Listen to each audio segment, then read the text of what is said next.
Aside from just trying to give you some simple reports, the real purpose of this exercise is community communication.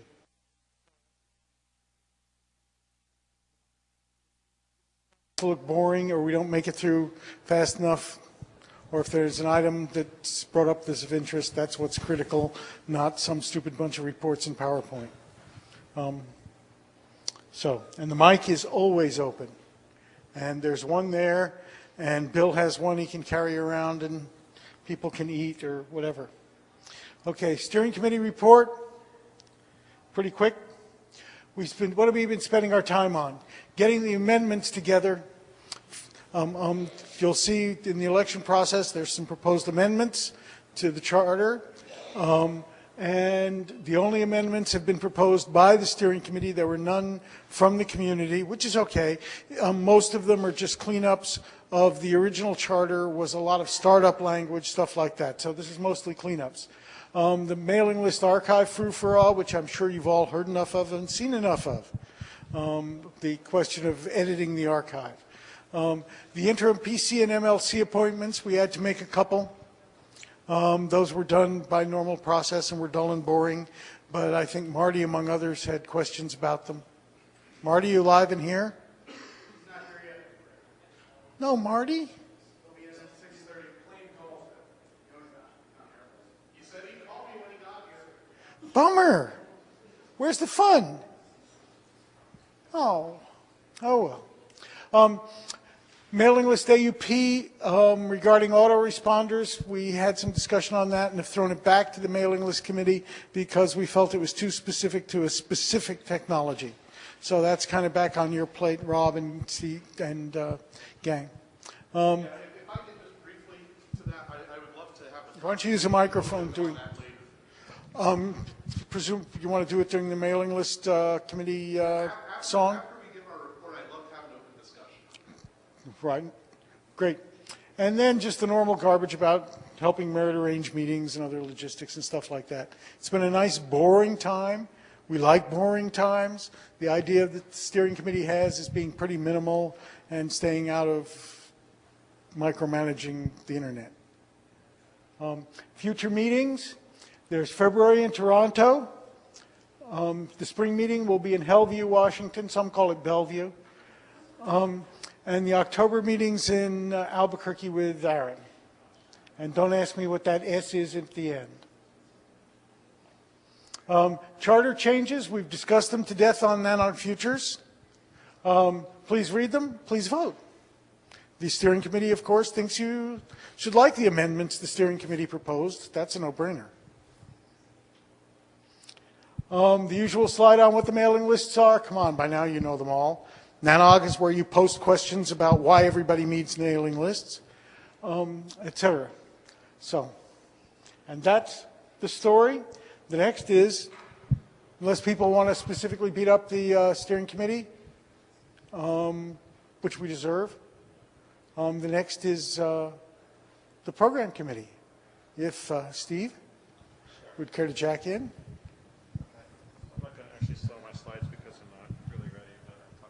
Oh, should we switch? Do you want to switch agenda so you can be readier? Yeah, sure. Okay. Who wants to be next?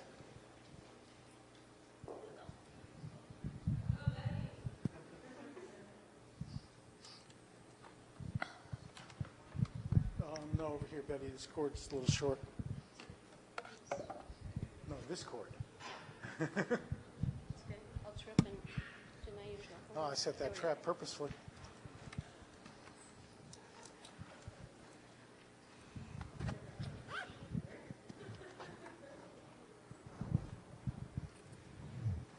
Okay, y'all know who I am. Y'all know what I do, but there's my... Oh, sorry. My usual sort of start off giving some acknowledgements. Really, NANOG has evolved into what we're really working on transparency, and it really does take a lot of involvement at Merit, of course, to host these activities, but a lot of work with the SCPC and the list admins. It is work to put this activity together and put the meetings together, and I really do want to take just a moment and thank everyone. The steering committee, we have conference calls every 2 weeks. We're now getting them down to an hour, which is great.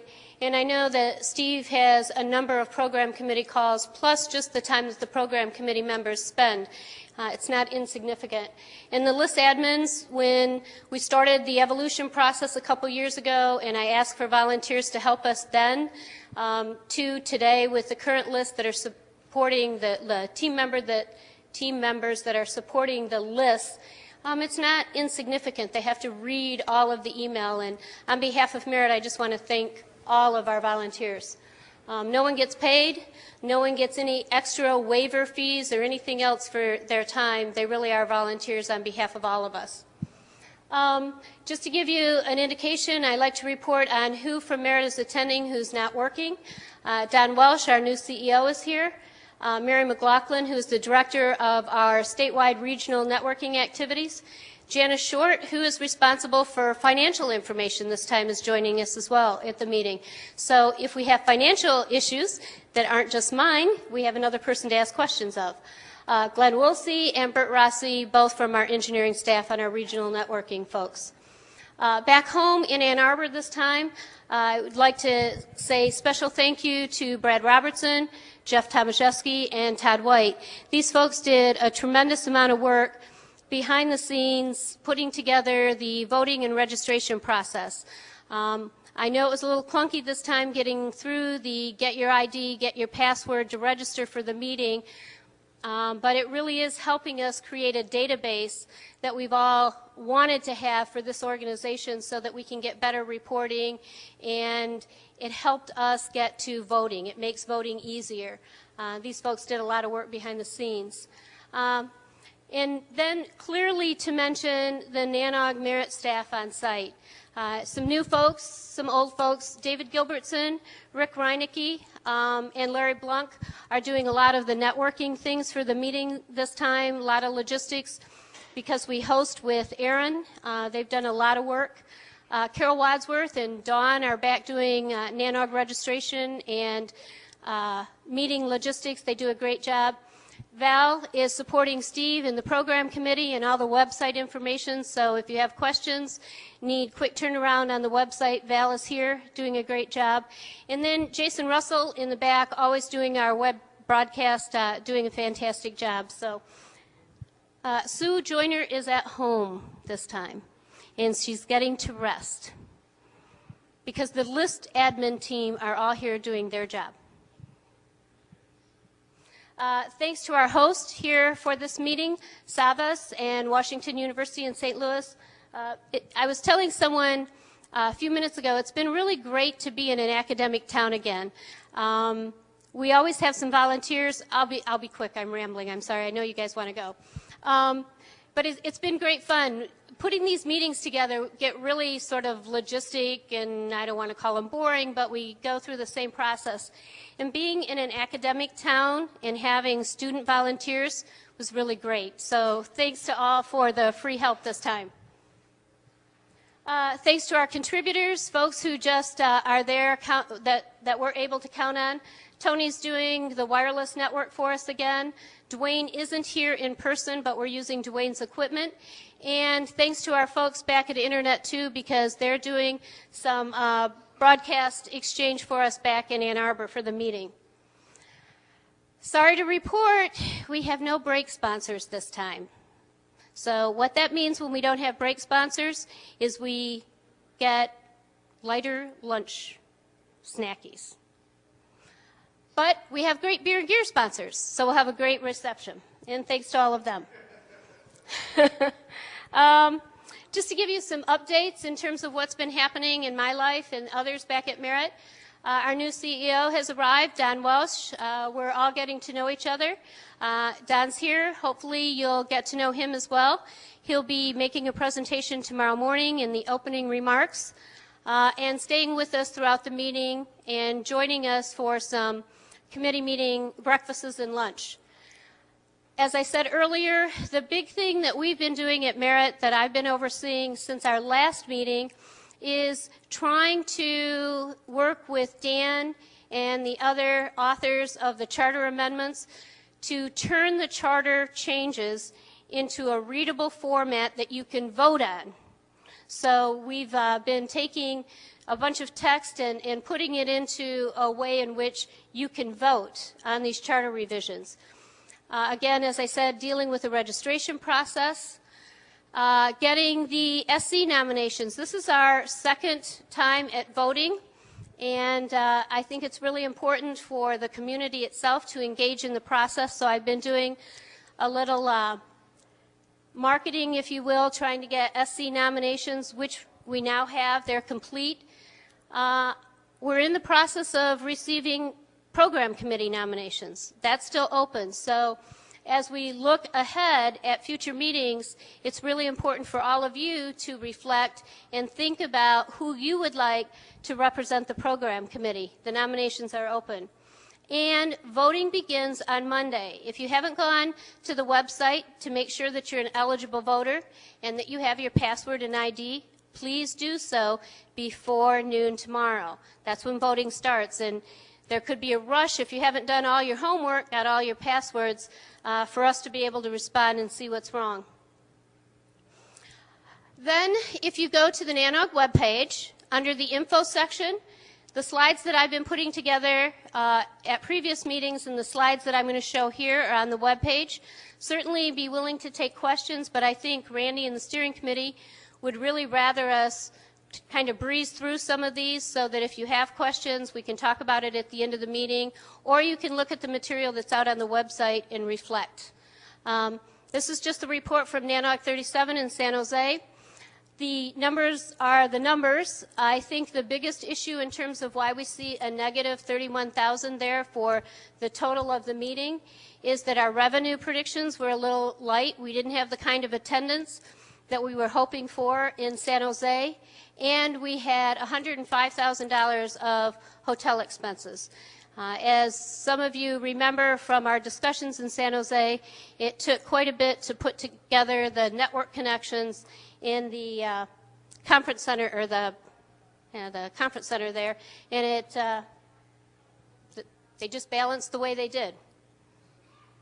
I thought I would give you an update on the FY06 actuals. You can go to the website again and see what the predictions were and compare these numbers for yourself. But in general, the revenue was, for the total year, the revenue was up just a little bit, but certainly not where we had hoped it would be. Salary expenses were up a little bit because we had some vacation and other kinds of salary expenses that we had to pay out at the end of the year. In our non-salary expenses, again, that's where the hotel contracts are, was up more than we had anticipated. But the good news is, as everything balanced out, instead of looking at a loss for the year, we have a balance of $32,000 in the account. That's good news, but what this all says, and everyone should again look at these numbers, is we don't have a lot of wiggle room. There's not a lot of reserve setting in the account to be able to handle future meetings that don't meet revenue targets. As Randy said, my last slide is where our future meetings are, and one of the things that we've committed to at Merit so that we could get venue information out earlier so all of you could plan on attending is to, really work hard on hotel contracts and to get dates out. So February 4th through 7th is where we are going to host NANOG 39 in Toronto. Very excited about the venue, and a lot of things going on in Toronto in February, and Joe Abley has done a great job in getting a number of volunteers to help us work through those issues. June 10th through the 13th, I'm not able to announce our host yet and or the location for sure. It did not work out for us to go to Florida as we had hoped at our last meeting.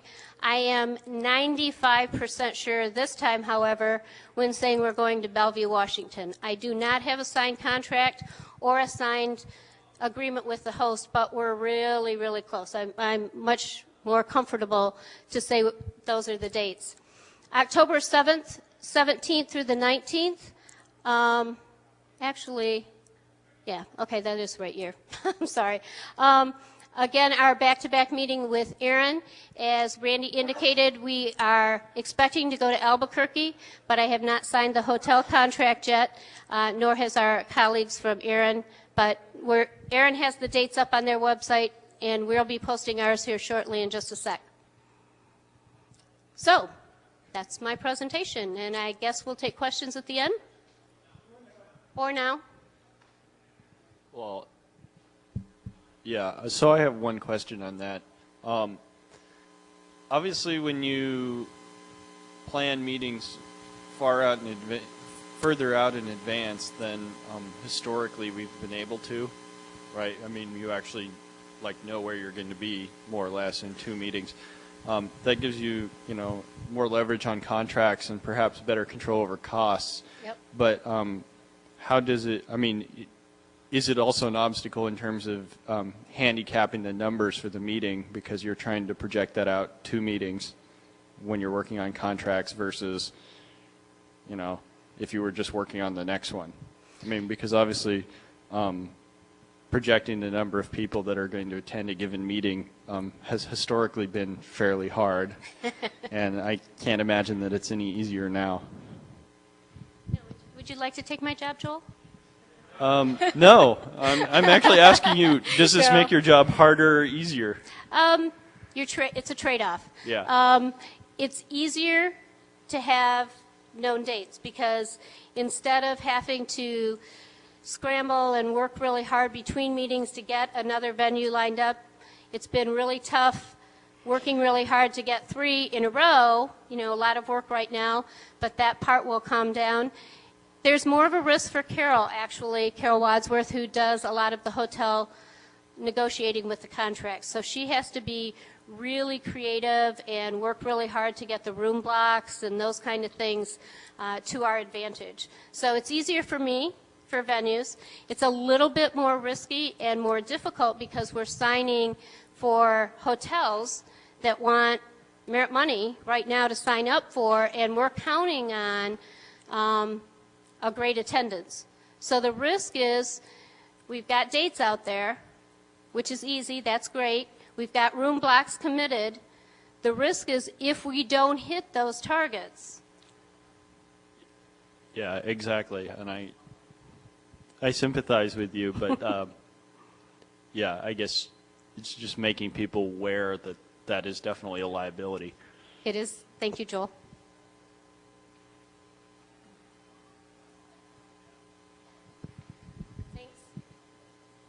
Thanks, Betty.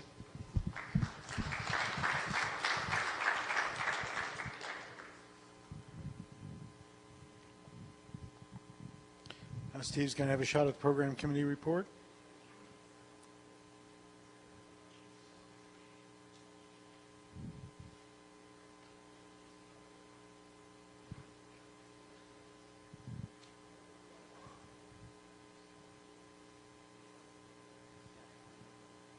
By the way, I'm really looking forward to the Toronto meeting. I know people have questions about Toronto in February. There are no black flies. No black flies. And Toronto is the best city of the Midwest of this continent. It really is. Okay, how do I follow that? All right, I'm Steve Feldman, Program Committee Chair. I'll keep this brief. This is pretty much a rerun of the reports that I've given before, except the numbers have changed.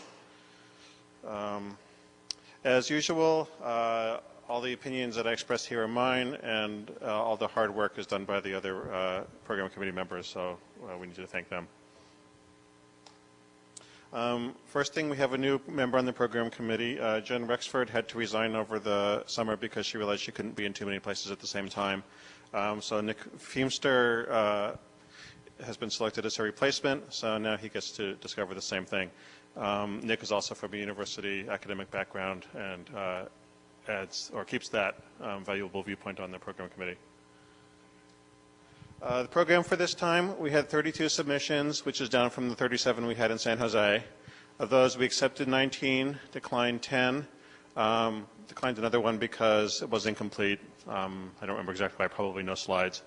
And we had 2 that were submitted too late to be considered because we had already filled the available time. So those don't count among the 10 that were declined. Usual areas for improvement, these haven't really changed since last time, so you can consider that.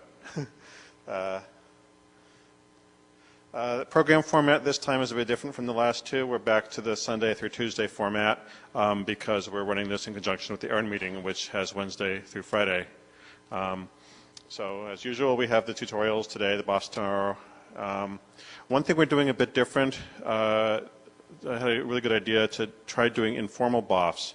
We're going to have 1 or 2 rooms available about this size tomorrow. In fact, I think this might be one of the rooms that you can sign up for. If you want to have a BOF on some subject that you think is interesting, you can stick your name on the board for a 1-hour time slot in the evening, and the room's yours. We can send out, oh, Betty, do you have some?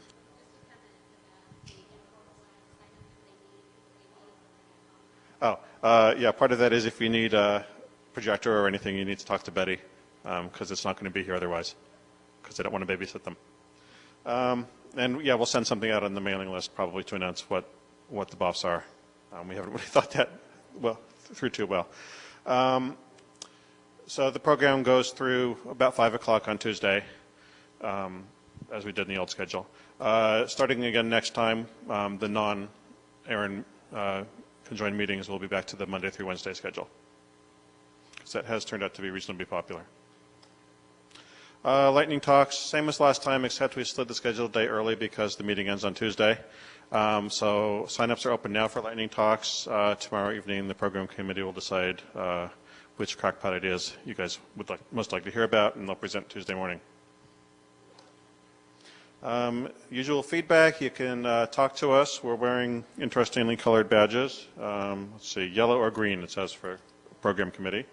You can send us mail at NANOG PC. You can discuss things in public at NANOG Futures. And third thing you can do this time of year is volunteer to be on the program committee yourself. As Betty mentioned, nominations are now open through, I think, Wednesday. Once the new steering committee is seated, they'll be selecting the new program committee from among the nominees. So this is your chance to have some say on what you seen here. There are 8 terms expiring on the program committee. All of them are eligible to be renewed, so hopefully they'll all renominate themselves. And of course, anybody else who is nominated is considered along with these. I know at least 1 or 2 of these who I think are going to be stepping down, but we'll see how that goes. And then here's the normal open discussion slide. If you guys want to talk here in this meeting, here's some ideas, things that we could talk about. And that's it. So any questions of me or of the PC in general? Good, I like that. Thanks.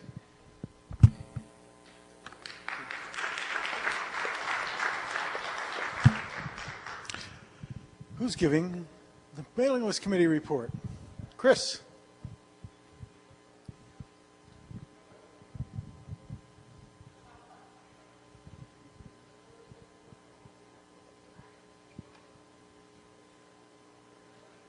I'll give it back to him.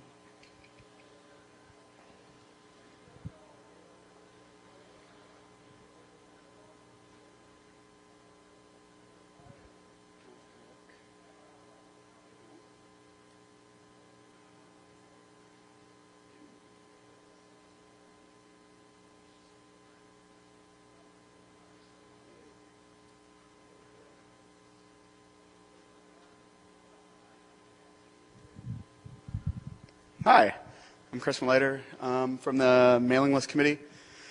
Going to run through this pretty quick. We don't have all that much new this time. Agenda. We do have 2 new members on our committee that the steering committee appointed since the last meeting. David Barak and Brett Watson have joined our committee. Nobody has left yet in a while. Do we have them here? Are you guys here? Not that they'll admit to. Steve is not here. And Sue, our fabulous merit liaison representative extraordinaire, is back home resting. Much needed rest for Sue. Our process flow has not changed. It's still the same as all of the meetings that you've come to so far. Our pending AUP edition for TDMA, whitelisting, vacation, autoresponders, all combined into one, was submitted to the steering committee, and they have apparently sent it back to us, which I just found out about today. I apologize for that. We will be talking about it in our committee over the next few weeks, and we will be putting ideas out for new proposed wording to NANOG futures, and we will be going from there. Also, Rob has asked to have a discussion about that particular issue after my presentation, and we'll do a little bit on that. The emergency actions and the emergency action addition to the AUP, I do not believe we've gotten anything back from the steering committee yet on this proposed amendment. So that's still pending them. You did.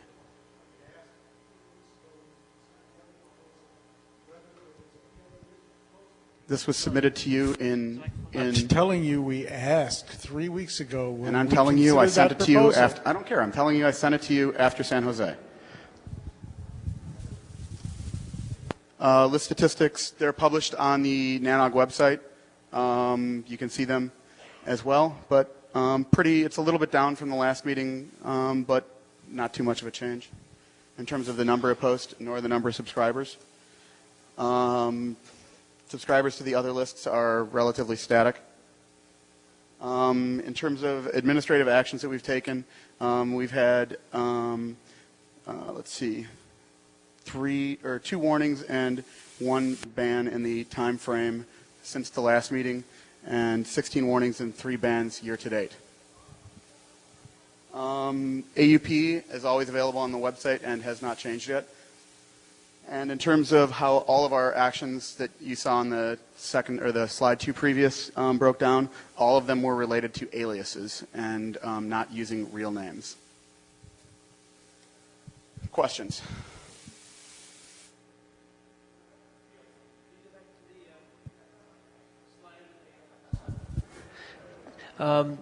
You said something in there that maybe you answered my question already. I just didn't hear it. The 16 warnings, could you put some flavor on that? They've been. I just put a year to date in terms of that. In terms of how they broke down in previous meetings, those were identified in those meetings. If you go back to the website, you can see how they're broken down by topic from previous meetings. In terms of what's happened from the last meeting, in the 3 months since the last meeting, there's only been 2 warnings and 1 ban. And I don't have the detail for everything since January. I guess the 3 bans were the things that have in the past jumped out. Yep. I don't know what the 2 previous were. I only know what happened this time. It was a user who would not change their alias. Okay. And I see Steve stepping up. Is this related to this question? Go on. Okay, the last thing, and I was curious about the interaction between you and Randy about the charter amendment. It sounds like you're saying you passed it to the SC. Randy's saying the SC's never gotten it. And there seems like... I will gladly go back and find my sent mail. I said the SC specifically said 4 weeks ago, when we had scheduled to discuss this 3 weeks ago, asked the mailing list committee for all proposed changes to the AUP they had in queue. They sent the 1.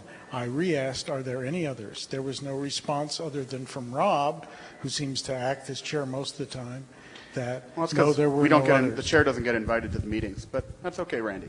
Maybe anyway, there's a reason. I think what we're seeing here is a little bit of the friction that I was hoping we could eventually get out in the open and get corrected. I don't know that this meeting is necessarily the place to have this discussion.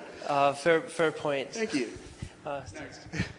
I noticed you say there were 0 warnings in September, and it certainly looked to me from reading the list as if September was kind of as bad as I'd seen it in a long time, as far as lots and lots of people screaming at each other about various things that had more to do with not liking people than with network operations at all. And I'm wondering what the reasoning in not doing any warnings during that was.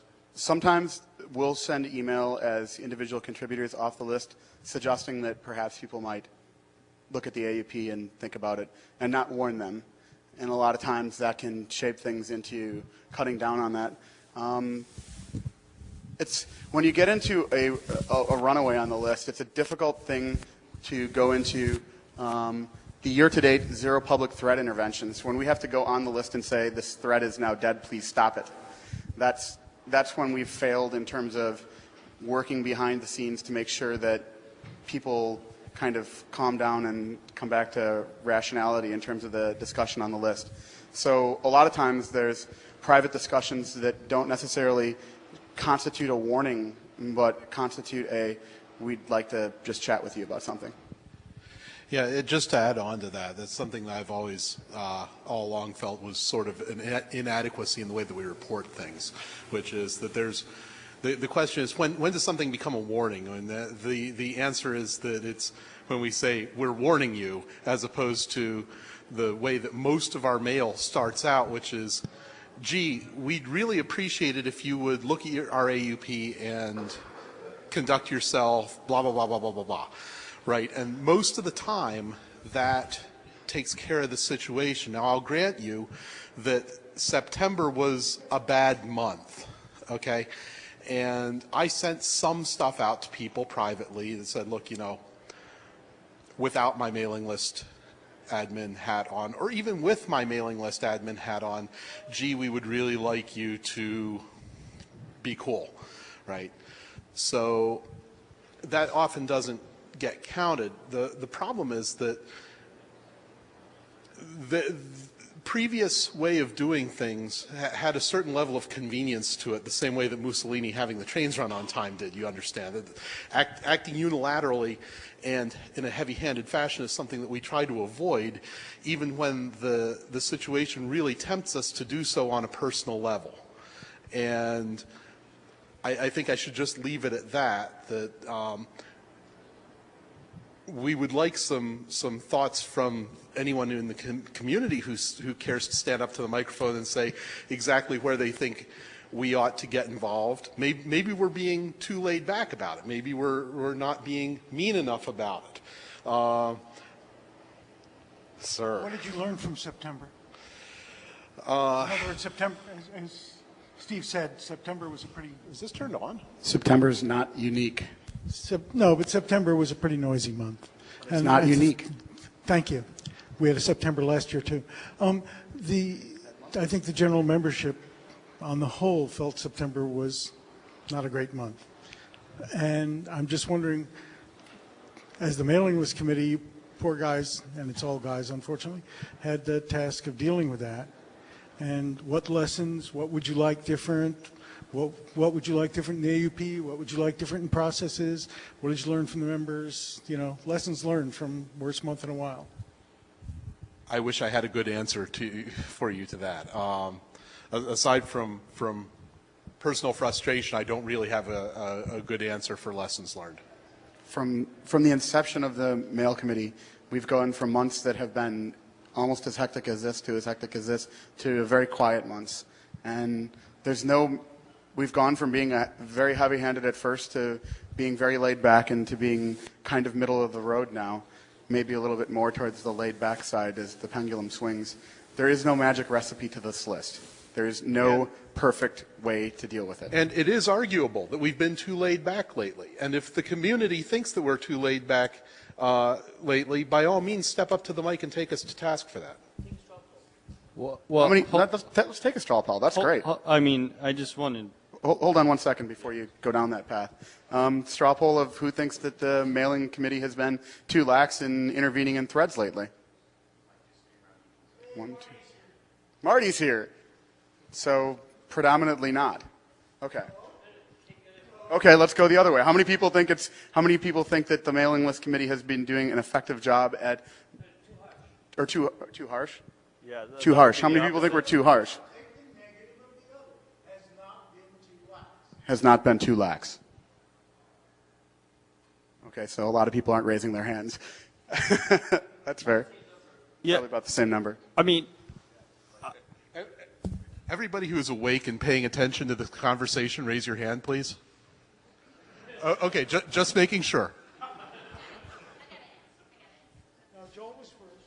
Okay, I just wanted to observe in response to, the issue of, the original straw poll question is, it's my perception that the reasons that the mailing list committee was created for have been addressed, right? The original problem was that mailing list moderation was perceived as arbitrary and somewhat capricious, right?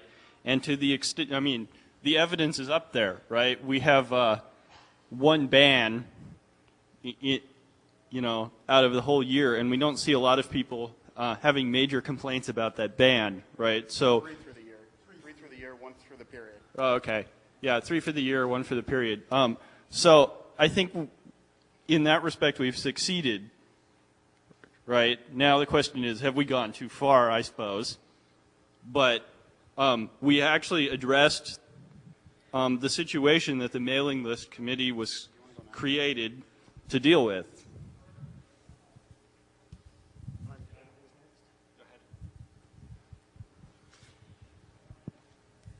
I just have to ask, because I'm seeing a lot of folks not get engaged in the discussion, and I see all the email, and I also see from Sue how many people are unsubscribing and how many people are subscribing. So what the total number of the list membership is. How many in this room really feel that NANOG is the kind of relevant, heartbeat, important email list that it used to be? How many really feel that it's really important, that you have to have NANOG at nanog.org working all the time and that you count on the email coming through? Raise your hand. How many? That's a different question. Okay. One at a time. How many people really count on NANOG having relevant information to the operator community in it? How many see it being really relevant? Now. How many people still notice if nanog.org isn't working?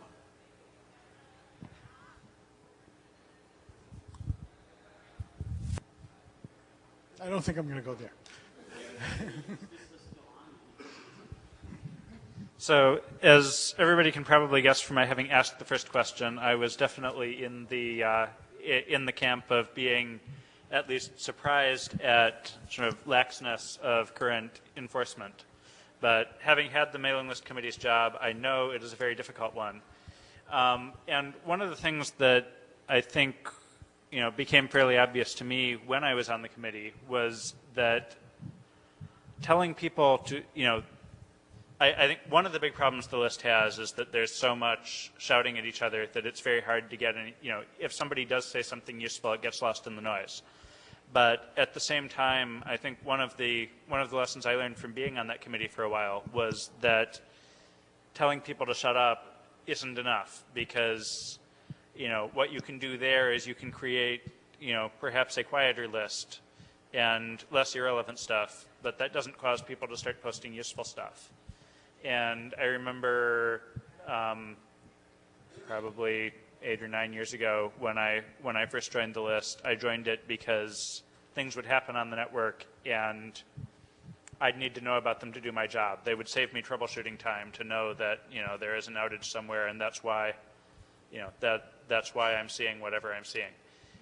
And I think there are still see some of that mostly on individual exchange point operator mailing lists and so forth, and very occasionally on NANOG. But I think there's much less now that's really being posted that's useful to the operation of networks. And so I think part of the issue is that, yeah, a lot of the off-topic stuff needs to stop, but part of the issue is that there need to be people posting good stuff to it as well. And I'm wondering if there are some structural changes, perhaps making it easier to sort what goes where or something like that, that would spur more of that on, or if that's just a lost cause.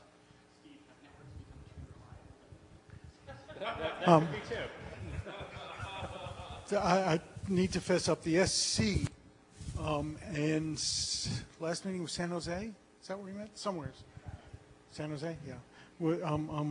Specifically raised the issue of the usefulness, content, and viability of the mailing list, and raised it with the mailing list committee and also with the program committee. Thanks. And maybe in part guilty for encouraging the mailing list committee to be a little more lax, and also pushed on the don't jump on people when they post a Cisco or Juniper or Procket specific question, because we all use one of those. It's operations. If we told people for any particular router vendor or any particular carrier or any particular X, go to that list, there is no need for the NANOG list. And we specifically also pushed on the how about constructive responses and so on and so forth. And I think a significant number of the members of the community are trying to do that. And everybody's help would be appreciated. I, for one, though I found September annoying, my personal criterion is, was the noise such that it prevented good signal? And this did not prevent good signal. There were just very few good signals being sent. So therefore, I'm not personally, as a private citizen, unhappy with what you guys did or didn't do. Well, before we hand it back to Chris, I'd just like to throw out a personal plea to all of you who are in here who obviously are interested in the community and in the mailing list and such. One of the things that I have noticed, and I'm sure everyone else has noticed, is that it is very easy to end up with an 80 or 90 message thread about something that is irrelevant and off topic, where the topic of discussion is whether it is relevant or on topic for the mailing list.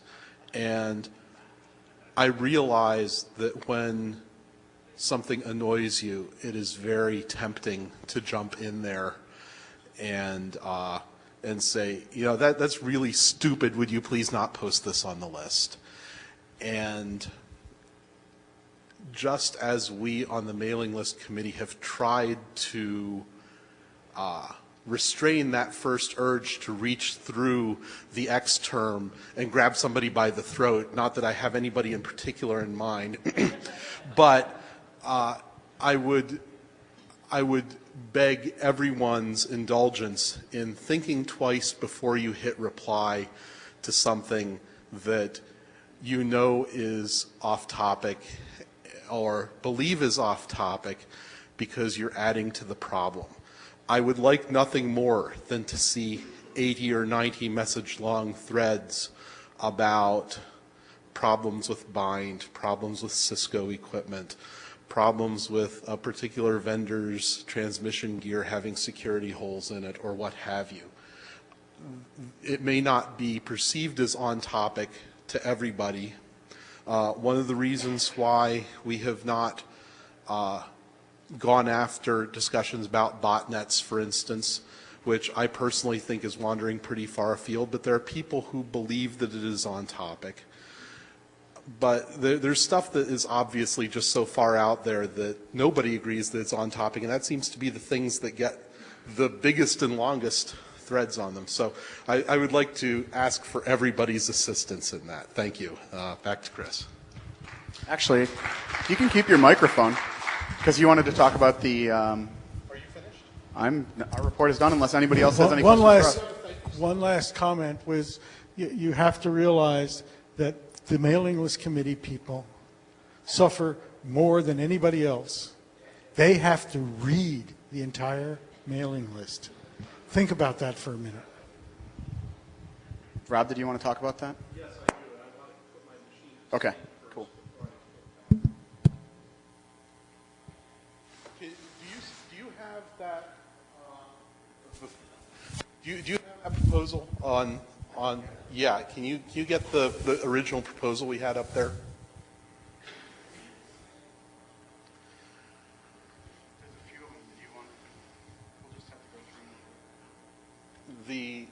The proposal was the yeah, that one.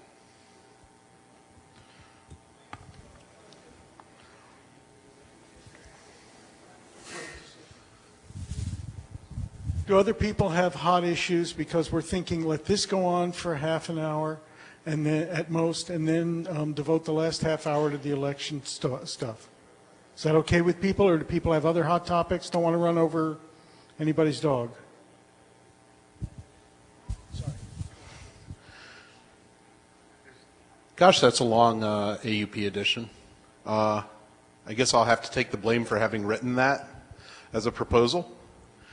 And I guess the steering committee really brought up a really relevant point when they said that this, although there were varying levels of support for the sentiment embodied in it, that this sort of proposal that named specific stuff was a good way to get into little niggling arguments about whether a particular activity was something that was prohibited by it. And the original idea was that we didn't want people posting to the mailing list and getting a whole bunch of stuff back into their mailbox as a result of having posted to the mailing list. The problem is, as Vijay says, it does not scale. And if you have 150 or 200 or 500 or maybe even 1,000, God forbid, people who decide to run vacation or decide to implement TMDA, so that the mailing list is going through it. Now remember, this is not going back to the mailing list. This is going back to the individual poster of the mailing list, to a message that goes to the mailing list. But the result is that you get a whole bunch of email back. Now, to date, in terms of actual operational issues, this hasn't been much of a problem, but it's something that people complain about. And I tend to agree that it's an annoying thing for people to do, that you should just unsubscribe from the list or send it to Gmail or something like that when you're not going to be in town, if your company requires you to send out messages or what have you. So the question is, and I would invite people to come up to the microphone with ideas about this, we kind of kicked around the idea of just trimming it down to anything that sends an auto response. Drop them off the list. It's not a drop with any kind of prejudice or anything, and Randy's going to correct me on some portion of this. And you're welcome to come back as soon as that situation is remedied. But you know, it would be, you know, it's sort of something that you wonder: will TMDA all of a sudden get huge amount of mind share? Will 20% of the list go on vacation some August, and then all of a sudden you have this real. So, if anybody has ideas about how to address this, I'd really welcome hearing them. Just a bit of history. We did discuss this extensively in the San Jose open meeting. There was agreement on essentially the philosophy behind this wording. The SC does not feel very good about having pushed it back to the MLC when the community essentially agreed on it. But the SC felt, and the SC, after some discussion, essentially supported it entirely. Some people initially, everybody eventually. But the issue is brought up is this was too specific and is going to get language lawyer attack. So just moderate it down stuff, and we'd like to get somewhat, TMDA or any other autoresponder, et cetera, the SC really has no problem with this. We were just worried about the language lawyer attack. So since there isn't a line forming at the microphone, I'd like to ask for a show of hands. Who would be opposed to compacting this so that it just said that subscribers who have some sort of auto response to mail sent to the list are subject to being removed from the list and may resubscribe without prejudice or any kind of negative connotation being attached to that at such time as the auto response is gone. Does anyone have a problem with that sort of setup? Is anyone in favor of that sort of setup? Okay, we will reword that and discuss it among the mailing list committee, send it to NANOG Futures and thence to the steering committee, and hopefully have something, hopefully have a box for Jared to stand on. Excellent. Yes, so will they receive notice why they've been unsubscribed? Okay. Okay, so, well, okay, all right. Well, okay, so what if somebody has TMDA with half a dozen CAPTCHAs that we have to go through in order to do that? We sent the mail. Yep. Okay. Yep. Whenever we remove anybody from the mailing list for any reason, we send them an email letting them know why.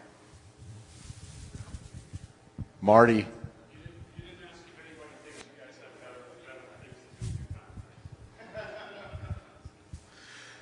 Because the answer is yes. Okay. Anything else? Castigations, obscenities? Jeff? Okay, I'll speak for Jeff. He came up and he said something interesting to me on the side. He said, should actually be congratulated. The usefulness of the NANOG list is in time.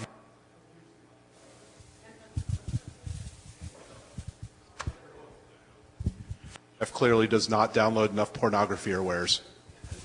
I wouldn't know. I left Usenet in '86. Randy, can you repeat your comment? The microphone cut out. I can't. Is this a bug or a feature?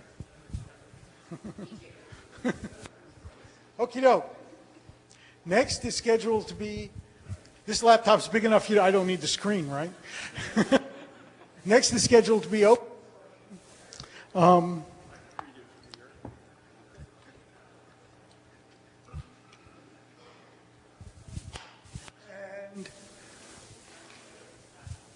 There are 3 positions becoming vacant on the steering committee in alphabetical order. Jared, Philip, and Randy. There are 6 candidates, again in alphabetical order. Hank, Joe, Philip, Randy, Steve, and Vince. Pardon? Oh, that's a different Joe. We're keeping that Joe. He's been doing an excellent job. And we did such a good job, we're working on adding another Joe, since Joe's seem to work. If you're in the security area, it's Steve's. Maybe in NANOG, it's going to be Joe's. That's because there's so many Joe jobs. The electronic voting will start at 1300 tomorrow. This is EDT. I'm sorry for you real operators who think in GMT. And will end Tuesday at 1500 so they can announce it at the end of the meeting. EDT. That's Eastern Daylight Savings Time. That's one time zone to the east of us. That is what it says on the website. I copied it. As I said, if I had written it, it would be in GMT.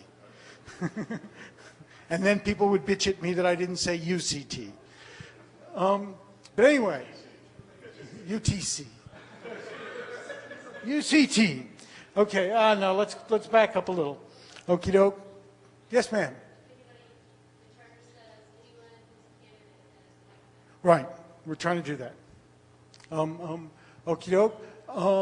And you have to go through this whole new password ritual, et cetera, et cetera. If you manage to register for this NANOG, you're somewhat familiar with it. As Betty says, a practice run wouldn't hurt.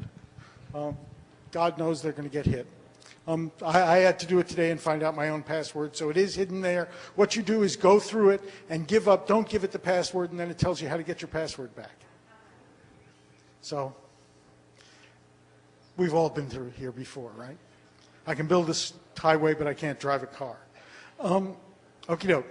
The opportunity for, just understand, the program committee will be selected, the replacements on the program committee will be selected by the new steering committee, and nominations are still opened, encouraged, and begged for that. Okay? And Steve Feldman is lead victim for that at the moment. Okay? One of the charter amendments that is proposed is a complex one, and that is regarding the overlap of steering committee and program committee. We have a significant number of members who are on the steering committee today who are also on the program committee.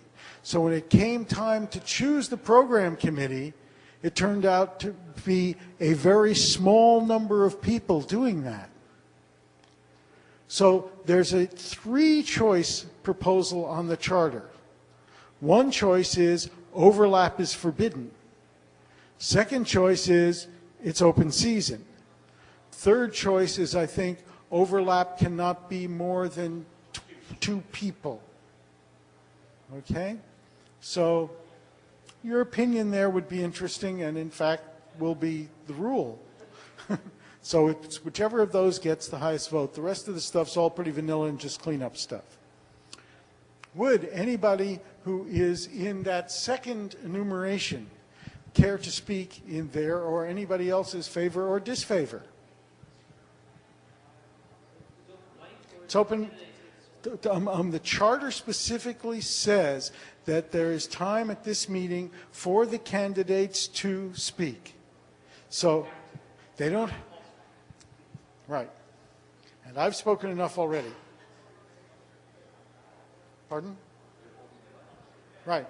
But I'm saying I'm going to refrain because you've heard too much from me already. There, Steve. Hi, I'm Steve Gibbard. I've hugged the mic too much already talking about mailing list stuff, so I will just say that other than that, I am pretty happy with the status quo and am willing to do this if you elect me, and thanks.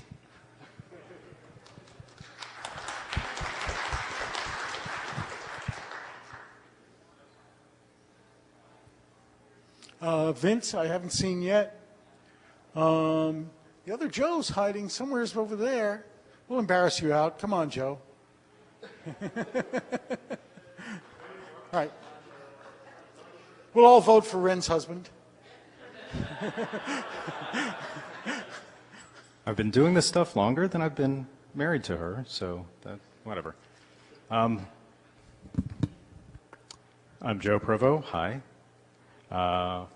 I haven't hugged the mic that much, but I'm not going to right now, in deference to people actually wanting to eat and things. I build things and I run networks, and I am interested in helping the infrastructure of the organization that's helped me do the building of networks and running of things keep going. That's pretty much it.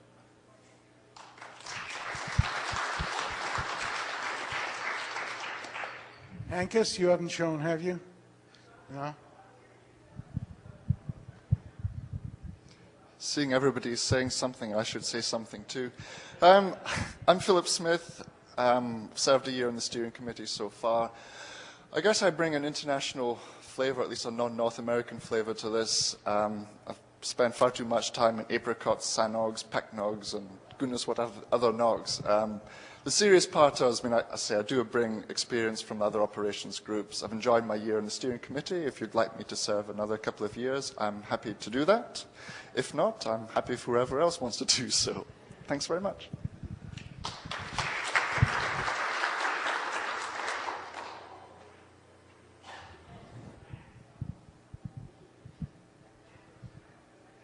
Then I'm going to blather for a few minutes, not about me, because if you're smart, all of these other people are as or better qualified. But I want to tell you a little about the steering committee, actually. There's been a... Okay. Noise from in front, noise from behind. Who wins? The steering committee has been an interesting experience because it's been a very delicate balance in cooperation between the community with an idea of autonomy and what happened a couple years back with the evolution or revolution or whatever you call it, and merit as actually holding rights and data for the idea of what NANOG is, and actually doing a lot of the work and we're very thankful to them. And it's been a very interesting balance in cooperation and consensus, and very delicate. And the process has only hit a couple speed bumps, and we've survived them. I think Betty especially needs to be thanked for having the vision of the cooperation of the community. I think NANOG represents and is one of the last cultures that represents the competitor yet cooperation of the old internet, where we all have to make this thing work even though our marketing people are stabbing each other in the back. And I think the relationship with Merit has also exemplified that. And I think we've had a very constructive and cooperative, good start to this change in organization that is the steering committee and the way NANOG's running now. And I think credit goes to all those people that have participated, from the program committee, the mailing list committee, the steering committee, Merit, and the community. And whoever you choose, I think from that list of candidates will be really good folk. Let me just speak for two other people, Vince and Hank. Hank has been an operator and organized Knox and organized engineering teams for a little while, and Vince even longer. Both are old operations dogs. Though Vince has recently sold out to a vendor, we'll forgive him. Everybody else has kind of spoken for themselves. You can ask questions of the candidates. You can throw tomatoes. Anybody else want to speak to this issue? Darn, we're going to make the party. Pardon? Oh, yeah, and Jared chose not to re-up. And he's probably the wisest one. But definitely thanks, Jared. It was a pleasure working with you.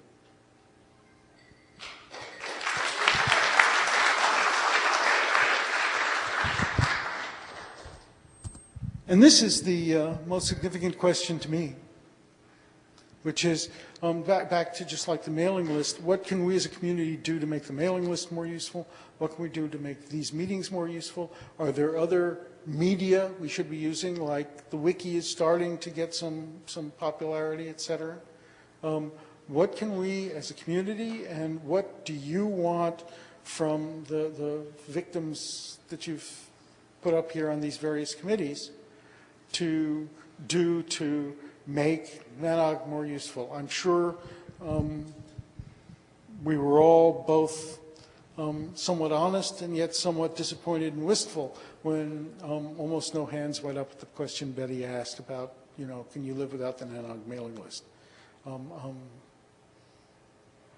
5 or 8 years ago, the answer would have been quite different. Why? Do we want to change that? Hey, Ren. Pardon? That's on the charter, mailing list member term limits, and the process for selecting them is on the charter, proposed. It's votable tomorrow. You want me to review the charter, the charter proposals? By the way, Dan Golding deserves 5 points for not being on any committee and doing yeoman work on getting the charter together. But just a sec. Oops, Dan's on the program committee. See, I'm a liar too, so do not vote for me. Just a sec. I'm going to have to fish around to find this. Oh, was it there? Yeah. Which one? Ballot 06? Go back to the page where it's just gone. It was at the bottom. NANOG illegible charter amendments. I can probably do something like this and make it bigger and still illegible. Okay, steering committee elections. And the original one had bootstrap language in it, et cetera, and it had words in it like to elect the first steering committee. and things like that. But things are essentially the same other than striking out that language and putting in electronic voting stuff. Aha, somebody knows. Woo.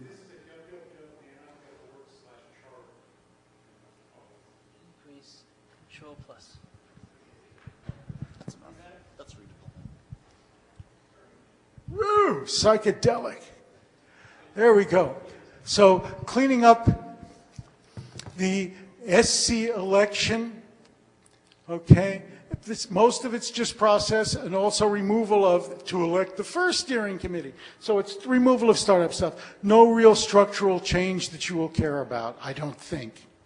Mailing list administrators, major change, because it essentially makes it the same as the program committee. Both the mailing list committee and the program committee are appointed by the steering committee.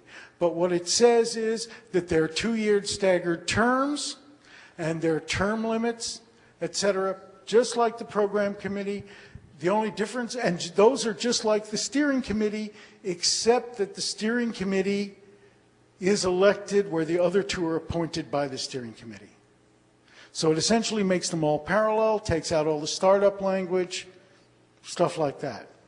Puts in term limits, et cetera. Want to speak to that at all, Ren?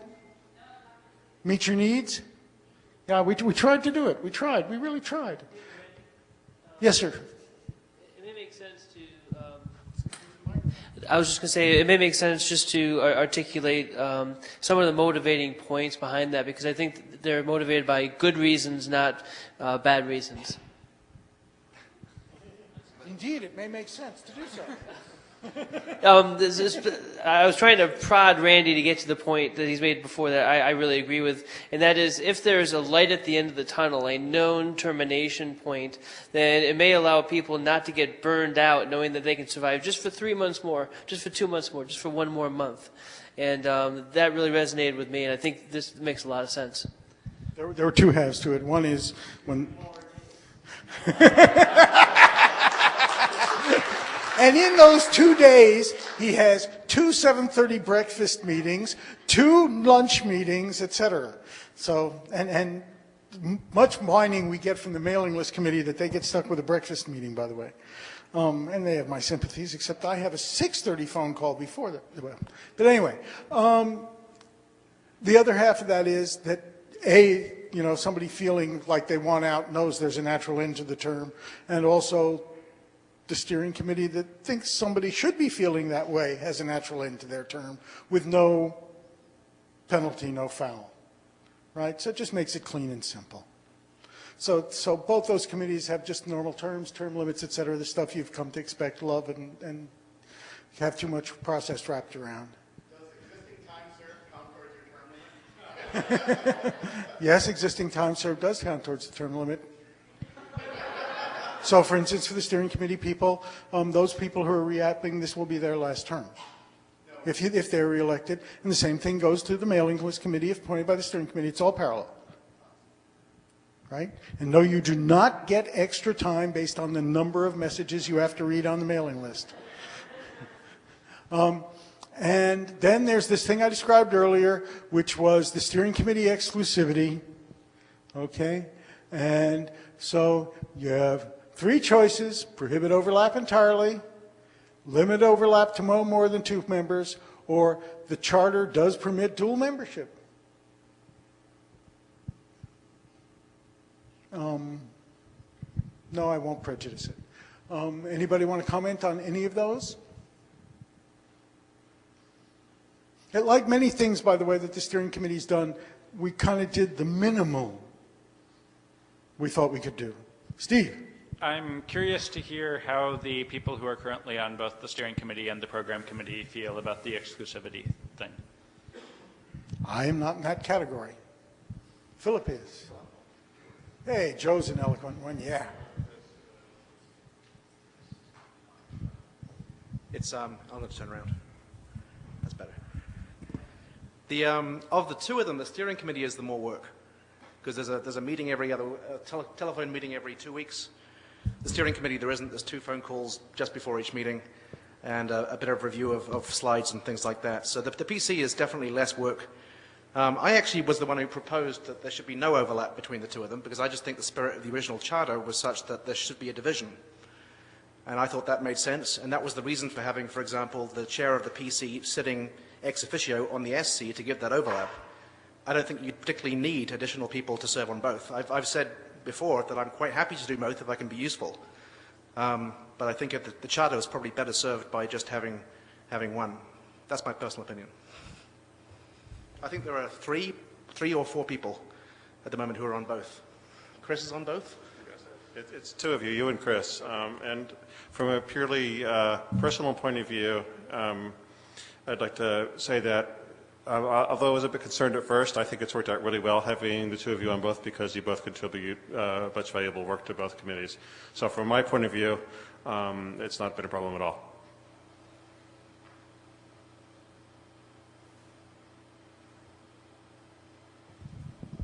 The problem actually was first felt seriously when the steering committee had to decide,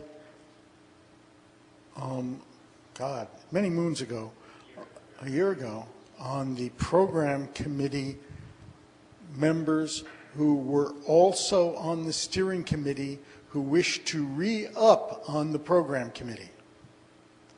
And what it did was it left, so since they could not participate in that decision, we didn't feel it was appropriate for them to participate in that decision.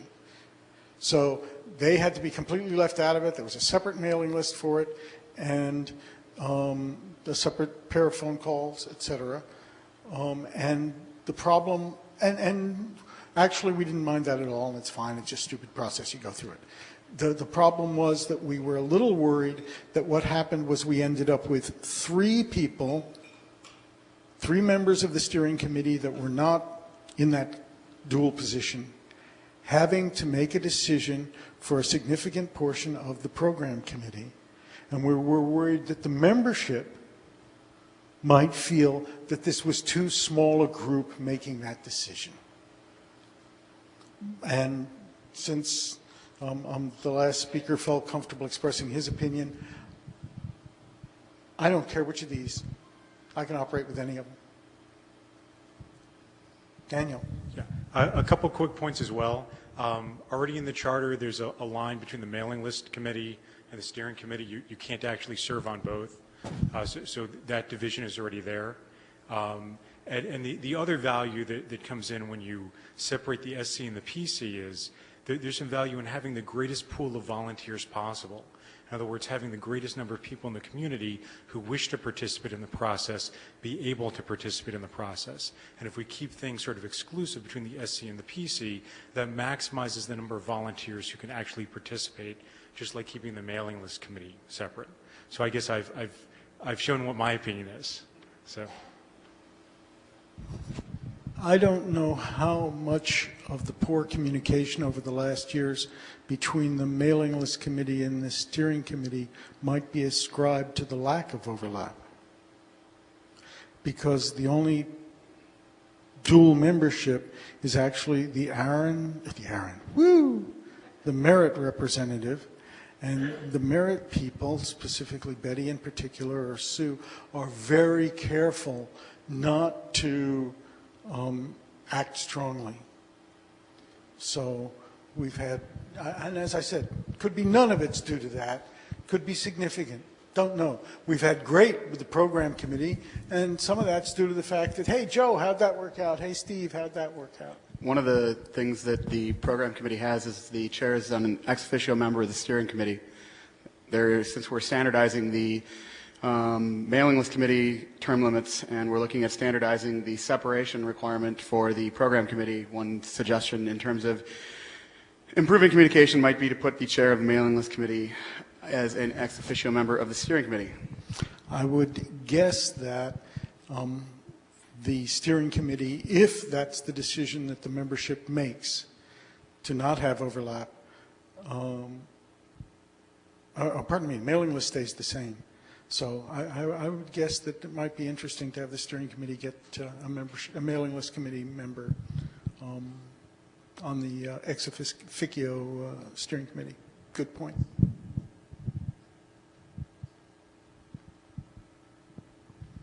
cruising.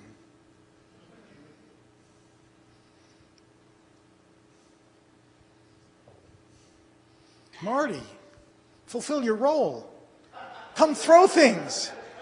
With the new stuff, you can't have carry rotten fruit on the plane anymore. Bummer. We were counting on you. It's a wrap. Thank you all.